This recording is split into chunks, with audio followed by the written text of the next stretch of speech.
एक कविता ने लाखों छात्रों को मोटिवेट कर दिया था और वो कविता बोलने वाले कोई और नहीं हमारे शशि शरण सर थे।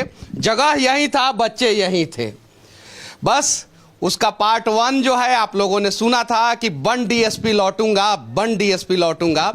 अब वो लड़का जो है कविता सुनने के बाद डीएसपी बन गया है और उसकी कहानी जो है शशि शरण सर फिर कविता के माध्यम से इन्हीं बच्चों के बीच में हम लोगों को सुनाने वाले हैं।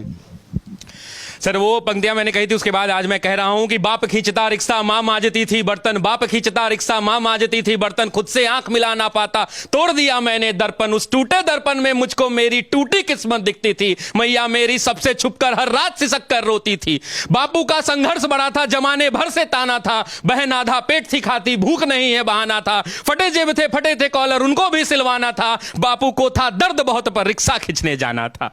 कलम के साथ ही रिश्ता था, कलम दिन रात में घिसता था, हाथों में पर गए छाले पर जरा नहीं सिसकता था, नैन में तेरे जो सपना था वो हम सब का अपना था और उसको पूरा करने को मुझको तो आग में तपना था। छत जो घर की टपक रही थी उसको भी तो भरना था, जिस कर्म को जन्मा लाल तूने उस कर्म को पूरा करना था, पर्वों से नाता तोड़ दिया, घर से भी मुख मोड़ लिया, पत्थर बहुत थे राहों में गिन गिन कर सबको तोड़ दिया, तो मैया को अब बतलाना है सपना उसका साकार हुआ और देख लाल आज उसका वर्दी में तैयार हुआ।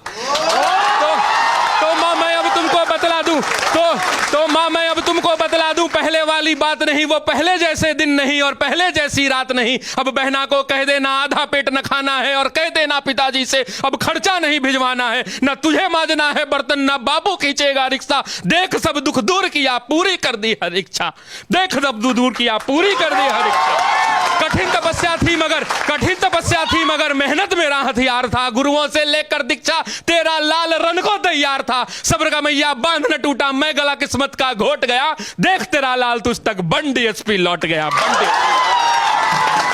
तो इसको बोलते समय और लिखते समय मैंने जाने कितने रातों को मैंने गवाया है हमने जी इसके पार्ट 2 के लिए।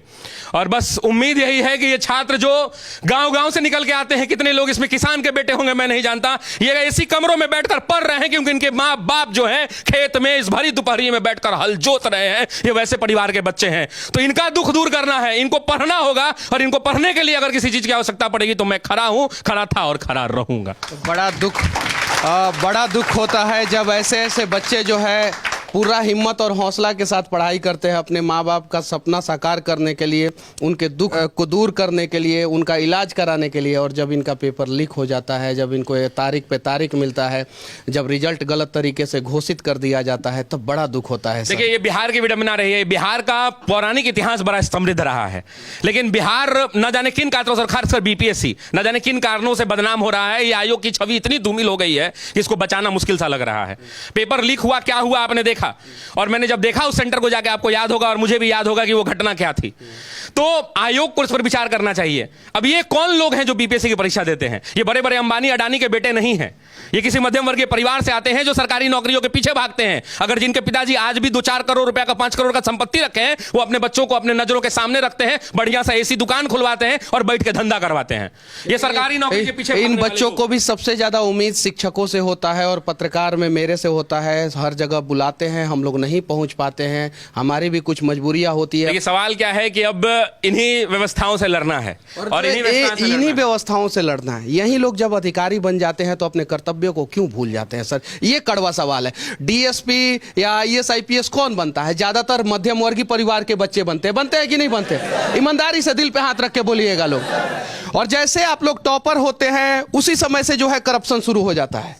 उसके बाद से क्या होता है, अलग अलग इंस्टीट्यूशन में जो है आप लोग जो है पैसे ले लेके फोटो छपवाना शुरू कर देते हैं। सही है कि नहीं है? एक एक टॉपर का जो है 100 इंस्टीट्यूट छापता है कि हमारे यहाँ से इकोनॉमी पढ़ा है, ये पढ़ा है, वो कैसे। इन समस्याओं का समाधान कौन करेगा? मैं बता रहा हूं, कौन करेगा? तो आप लोग कसम खा रहे हैं कि आप लोग जिस दिन मतलब कि वर्दी में आएंगे उस दिन वर्दी का सम्मान बचाएंगे, कसम खाते हैं?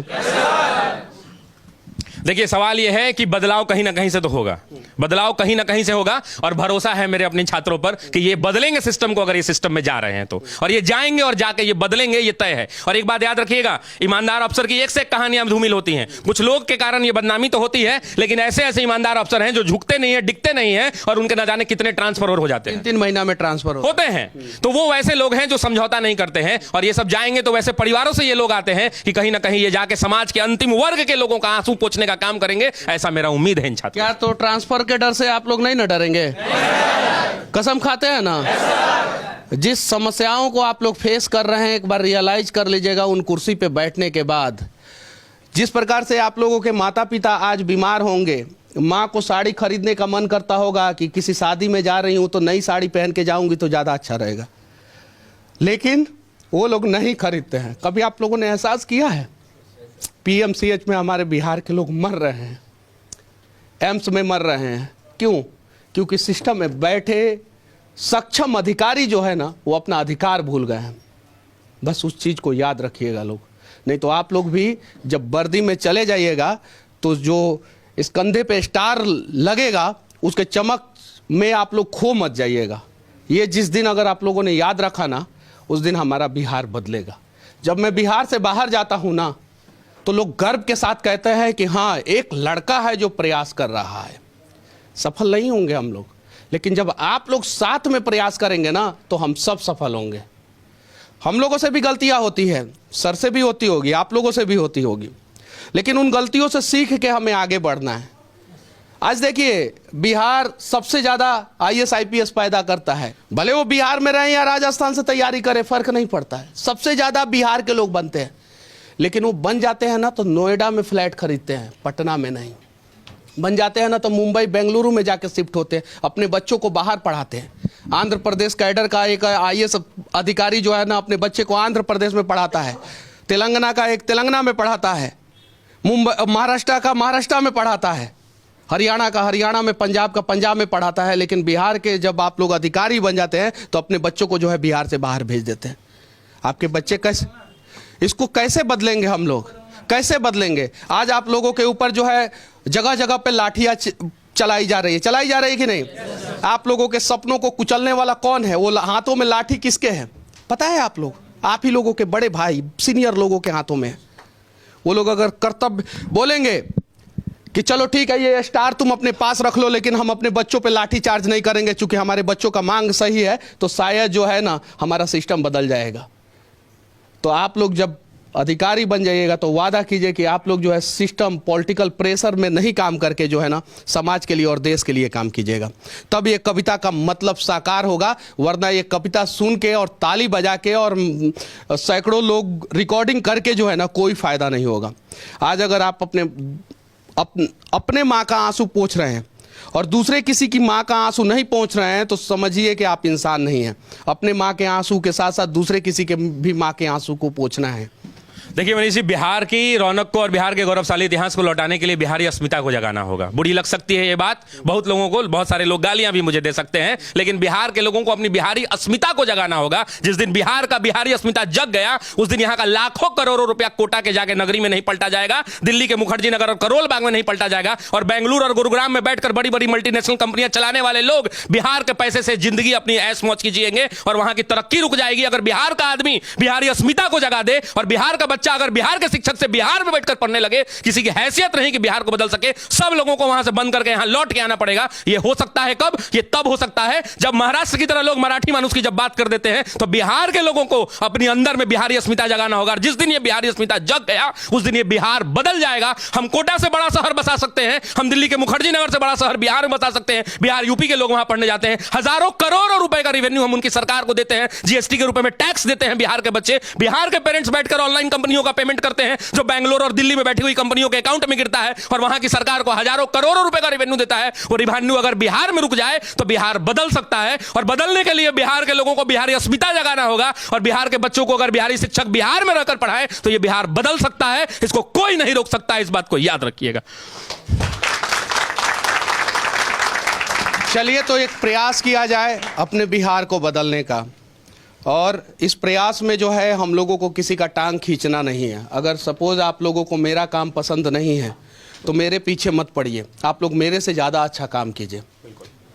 सही है कि नहीं है? अगर आपका काम पसंद नहीं है मुझे तो मैं आपके पीछे नहीं पड़ूंगा, मैं आपसे ज़्यादा अच्छा काम करूंगा। और लाखों नहीं करोड़ों माँ इस इंतज़ार में है कि आज नहीं तो कल हमारा बिहार बदलेगा ज़रूर। तो उन करोड़ों माँओं के आंखों का आंसू जो है पोंछने की जिम्मेवारी जो है हम लोगों की है। बस चलिए एक प्रयास किया जाए। बाकी सर, शशि सर की कविता आप लोगों को कैसी लगी और आप लोग भविष्य में क्या करने वाले हैं वो आप लोगों के हाथों में है।